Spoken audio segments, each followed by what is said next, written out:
28 Days Later is a terrifying new thriller from Danny Boyle, the man who brought us Trainspotting. Set 28 days after a devastating epidemic ravages Britain, the film follows a handful of survivors as they struggle to make sense of the aftermath. Very simply, it's a story of a group of survivors trying to make their way to safety after the outbreak of a terrible viral infection.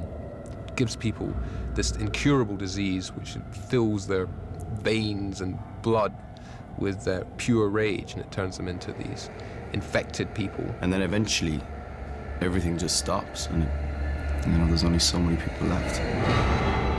No! No! But how far from reality, though, is the premise of 28 Days Later? And how protected are we from a new killer pandemic?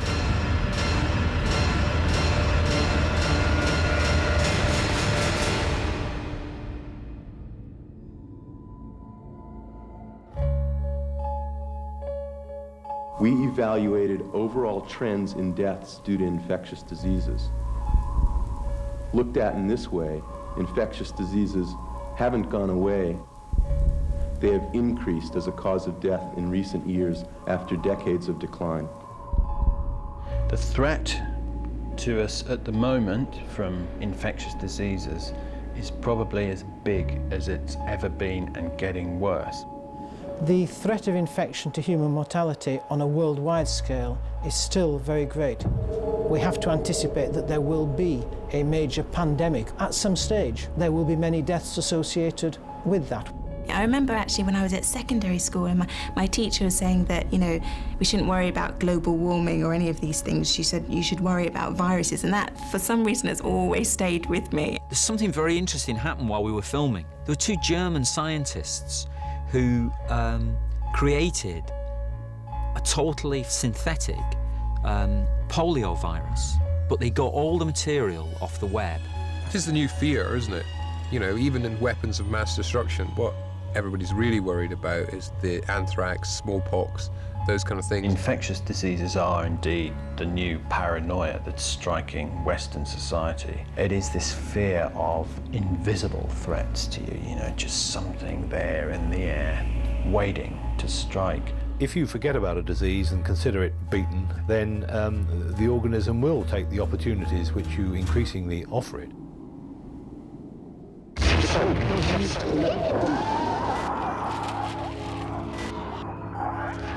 Nothing else has the power to bring a nation to its knees like the consequences of a killer epidemic. I expect new things to appear over the years, but you can't predict when and where. I don't think we're ever far from the next pandemic. Over the last 10 years, an alarmingly high number of national crises have been a direct consequence of infectious disease. But there's always been rumblings. I mean, I've always felt a little uneasy in the way things have been going. It's constantly testing what the world can take, you know. In the case of foot and mouth, it resulted in the slaughter of over 5 million animals. That's more than the entire human population of Liverpool. We saw in the foot and mouth epidemic just how quickly things can spread. More than 127,000 farms were subjected to infected area restrictions. It put the greatest strain imaginable on the country's animal health services. Eventually, it resulted in the military being drafted in. So you heard our broadcast? Yeah, we did. We must be a disappointment. You were hoping for a full brigade, an army base with helicopters and a field hospital. We're just hoping for... The answer to infection. Yeah. The cost to the economy has been estimated at over £4.2 billion. From the recent outbreak of foot and mouth disease, I think we've actually learned some important lessons. We can't always prevent the outbreaks of infectious disease in the UK. Our aim is to pick them up quickly, provide the evidence on which containment measures can be taken, and build a protection system such as through vaccination. If an illness can spread so quickly and have such an effect on the nation's livestock, surely it's not just the animals that are at risk. We need to take very seriously the possible threat of diseases moving from animals to us. It's now been almost incontrovertibly established that the virus which causes HIV in us came from monkeys. One concern that is high in people's minds is the ability of some organisms to transfer from animals to people and cause serious disease. There are over 400 known pathogens that can already transmit from animals to people. In Malaysia, a few years ago, a big outbreak of what was called Nipah virus disease in pigs spread to human beings and caused over 100 deaths. We shouldn't assume that if a disease is in an animal, that it won't at some stage pose a threat to us. At the moment, foot and mouth can't infect humans, but there is a chance it might evolve. Like a family. Do you think they're infected? No. Look at variant CJD, you know, the human form of mad cow disease. Where was that 30 years ago? It didn't exist. There are concerns that new diseases do arise and will arise. That's the whole nature of evolution. Got some bad news. Increased mobility is one huge factor in that. Much more international travel than we've ever had before. The day before the TV and radio stopped broadcasting, there were reports of infection in Paris and New York. I didn't hear anything more after that. Infection knows no boundaries, no man-made boundaries between countries, so there has to be international collaboration in tracking the spread of infectious diseases. But in the very nature of evolution, new ones will evolve or change and be able to cause disease. We have to be ready to deal with them. What about the government? What are they doing? There's no government. Of course there's a government. There's always a government. They're in a bunker or a plane. The notion that we can put our faith in institutions and forget about them is what the danger is. We saw a little bit of that with the BSE thing, and you know, they couldn't cope. The notion that you can say, well, I have a gun there, so that means I'm safe, is a nonsense. The answer to infection is here. If it's a recording, for all we know, the soldiers who made it are dead. It's possible, yeah. And that stuff about the answer to infection, I mean, there is no answer to infection. It's already done pretty much all the damage it can. Maybe they have a cure. Maybe they've got nothing at all. Well, the only way to find out is to reach them. We could die trying, Frank. In the last year of the 20th century, communicable diseases accounted for an estimated 25% of deaths worldwide. When you look at tuberculosis worldwide and malaria and the other infectious diseases, gastroenteritis in the third world, these are major killers. Every day the human body is coming under attack from disease-causing microbes. Nobody is immune. We're living in a sea of bacteria, let there be no doubt about that. They're in our environment, they're on our skin. So the idea of a new killer epidemic infecting the country is not far-fetched at all. Years in the United States, we've seen the West Nile virus, which is a disease of birds spread between them by mosquitoes. But if those mosquitoes happen to bite people, they can transmit the virus to people who get an encephalitis. But it would be, I think, very unfortunate if people didn't sensibly think, if there is an outbreak that suddenly strikes the place, well, let's follow certain simple rules.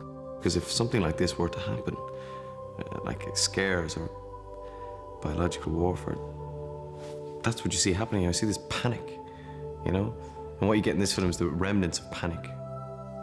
I looked down and I was standing on all these people, like a carpet, people who have fallen, and somewhere in the crowd they were infected. It spread fast. It's not so much a question of will it happen, but when will it happen? Just as the Darwinian principles of survival of the fittest and evolution are accepted for mammals, then the same is happening at a much smaller level for bacteria. And that whenever they're put under intolerable pressure, as they may be by the common use of an antibiotic, for example, then they will pretty rapidly find a way round it. Only travel during daylight, unless you got no choice. So what is the virus that wipes out the population of London in 28 days later? Scientists are experimenting and trying to find a cure for rage, kind of like a suppressant drug like Valium for depression or whatever, very roughly. And it goes wrong. I know who you are. I know what you think you're doing. You don't want to get hurt. Keep your mouth shut and don't move a muscle. The chimps are infected. They're highly contagious. They've been given an inhibitor. Infected with what? In order to cure, you must first understand. Infected with what? Rage. It's a primate-based virus. It's hideously virulent. It's spread by contact with the blood. Scratches, bites, etc. And it leads to the permanent, appalling state of aggression. Mailer? Jim. Jim. Mailer. Got infected 2 days ago.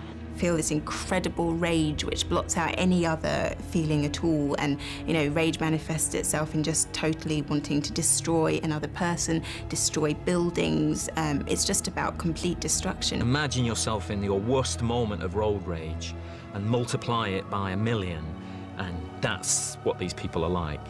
It opens up big philosophical things, that whether it's a very modern disease or whether it's always been with us. It's actually part of us, you know. And all it's doing is bringing out something that we're all terribly, I'm afraid, capable of. If someone gets infected, you've got between 10 and 20 seconds to kill them. It might be your brother or your sister or your oldest friend. It makes no difference. And just so you know where you stand, if it happens to you, I'll do it in a heartbeat. We've fled this whole notion of rage and, you know, the modern malaise and the infection of it.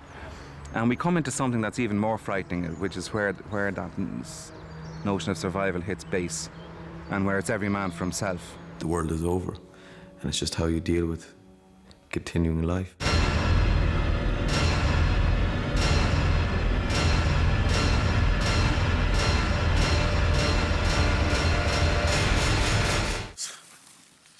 you know what I was thinking? You were thinking that you'll never hear another piece of original music ever again. You'll never read a book that hasn't already been written, or see a film that hasn't already been shot.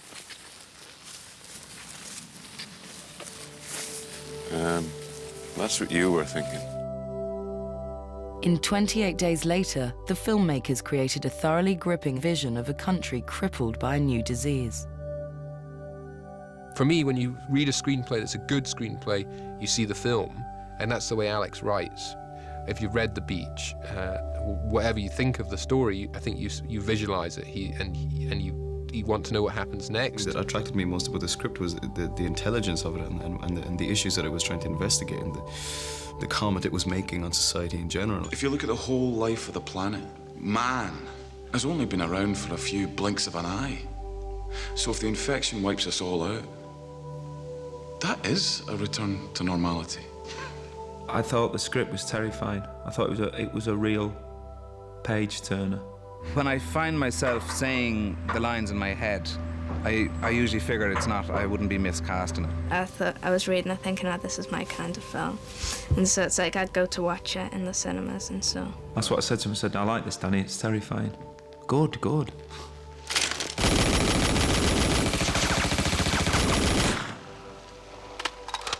In maintaining a realistic edge to the film, the filmmakers decided to use a cast of less familiar actors.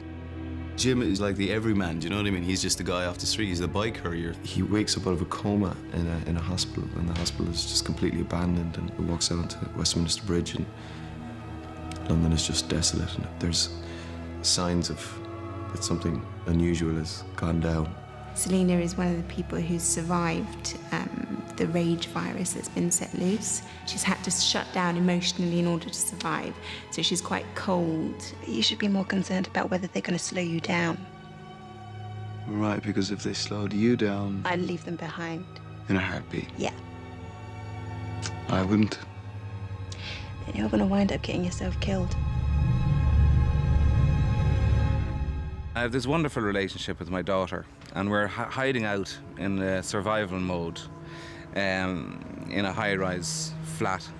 He was just a very beautifully written character. We have a spare room. In there. Are you and Selena? Oh, no. No, I'll take the living room. It's fine. Right. I play a character called Major Henry West, who's a senior officer in the British Army.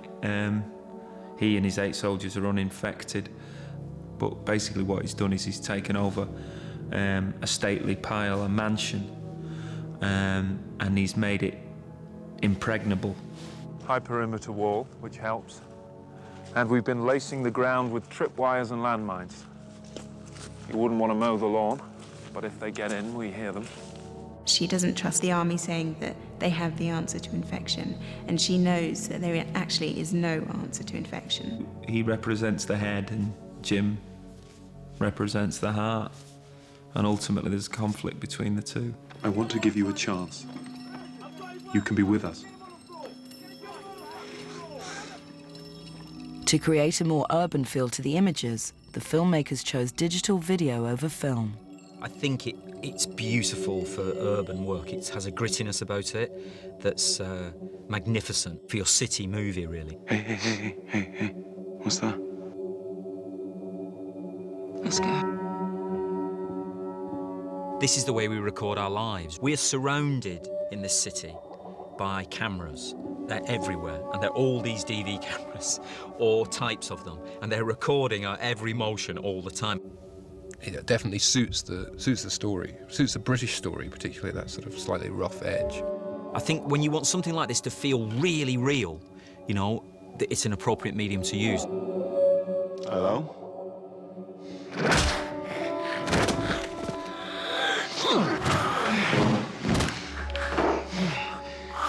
A few occasions, you know, you might just go, phew, and there's a camera there, so you have to be aware of it all the time, you know. But it's great because you can get so many different perspectives, and you can do things that you can't do with big 35mm cameras.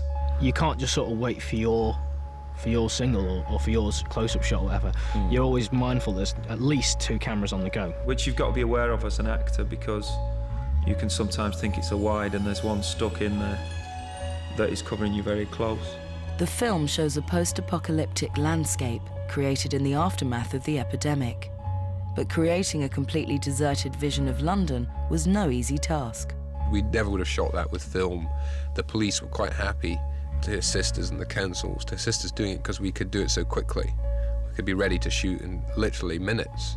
Walking around deserted London was a big buzz. It was action, and you're in it, you know, and there was nothing there. And once you get into that space in your head, it was just fantastic, you know. What we tried to do was try and find kind of iconic images that, again, did the work of a huge, huge budget, you know? When you see the whole of Westminster Bridge and the embankment all closed for you, and the traffic stop and you can't hear anything, it's pretty exciting. The triumph of actually managing to make that look deserted, I think, is quite, you know, it's incredible. One of the problems with emptying London now is that, like, I think probably before dance music, you could have probably done it.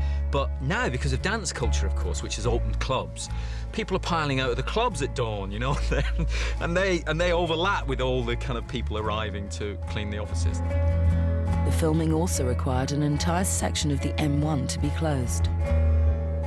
I think they only gave us, was it 2 or 3 goes at it? So you don't have very much time, and so you're just under a great deal of pressure to kind of get this right. There was like windows where you have like, I don't know, 3 or 4 minutes to get the shot where the traffic's held down the road. So it was brilliant, but it was a weird experience again to see a motorway of that size just empty. That was unbelievable. I thought that was quite chilling, actually, that set with the motorway blocked off and a big sign for Manchester and desolation. Must be Manchester. The whole of Manchester, the whole city. When you do it for real, things happen, you know, actors are different, and it changes everything because suddenly it's there for the actors. They don't have to imagine that the traffic will be removed or that the dinosaur will be there. You know, it actually is there for them. The film also required a large team of makeup artists to create the infected look. We've been experiencing a lot of gore at the moment. A lot of gore. Lots of buckets of fake blood and gallons of spewy bile and edible vomit and all sorts of different variations on blood. But you become immune to it. I mean, you know, you'd be sitting down having your lunch, head to foot, and it's a bit surreal. You're sitting there and then there's just like an infected person walking past, or eating when they're like sitting next to you and wherever. Yeah, and it is very gruesome, very gruesome. I still got a bit of him in my teeth, look. Danny, he really likes all that stuff, doesn't he? Because he's behind the monitor, you know. And I thought, oh yeah, it's a sort of a recurring thing with Danny, this sort of ultra-violence. There's two kind of effects in the film, really, to try and create a kind of both a plausible world, i.e. a post-apocalyptic plausible world, and also an atmospheric world that has a strange atmosphere about it. The one that really got me was the rain, because rain is really makes things so difficult, because by the time you got the rain right and the light right and the angle so you could see the rain, and then trying to do the shot, you know, that was very difficult. We used the digital effects more to try and create an atmosphere, particular use of colours in the film. Because you're in a digital medium anyway, it's very responsive. You can actually play with the visual impact of the film in different ways. You know, there's a freedom to do that. Essential for the action sequences was a high level of fitness, and some of the cast endured military training. We had a 2-3 day boot camp where we did military exercises. It was an experience, to tell you that much. Yeah, it was. I'm used to staying indoors overnight and stuff like that. That didn't really work out. It was hard stuff, but I'm glad I did it. I'm glad I stuck it out, because I think it's all showing on screen. And they're putting us right on the edge sometimes, aren't they, with the stuff that you're doing. There's a rule in the army, but forces generally a leap and a bound. You should never be more than a leap and a bound away from your own personal weapon. And after 2 days, they're starting to get it, and you can see them getting nervous when they're a little bit further away from their own weapon. I used both the machine gun and then a mounted machine gun, which is I find pretty frightening, to be honest. You know, I didn't particularly get a buzz out of it. It's not something that I enjoyed, but you know, I can see why a certain sort of man may feel more potent. And then we had 2 days actually here on location, teaching them basic infantry skills, as well as the specific tasks that they'll all need to carry out in each individual scene. Learned a little bit how to move like a soldier, and obviously how to think like a soldier. Actors learn a lot more quickly than soldiers do, which is a great relief. Otherwise, we would have had to be here for 6 months before we did this. I do, you know, I use my imagination a lot of the time. That's what my job's about. 28 days later is proving a hard film to categorize. Action. Science fiction horror. Horror. Horror slasher. We sell it and present it, I think, as a horror movie. Disaster. One thing is certain. It's a warning for us as well as an entertainment, you know? The threat of new disease is increasing. As a society, we're being miles too careless with our medicine. We are definitely assuming that we can cure anything. And the human race should be on high alert. Are we safe in the first world from infectious diseases? Certainly not. I wouldn't say so. It's dark stuff, you know. My own belief is that we're not very close to a major pandemic occurring. But then, had you asked me 20 years ago, did I think that the advent of HIV was a likelihood, I would have given the same answer. But don't worry. You're quite safe here. The thing that's going to scare you or horrify you is a reality-based thing. If you want to go and be entertained, purely you will be by the film, but also if you want to go and have a think about it, you can too. It'll stimulate that, you know.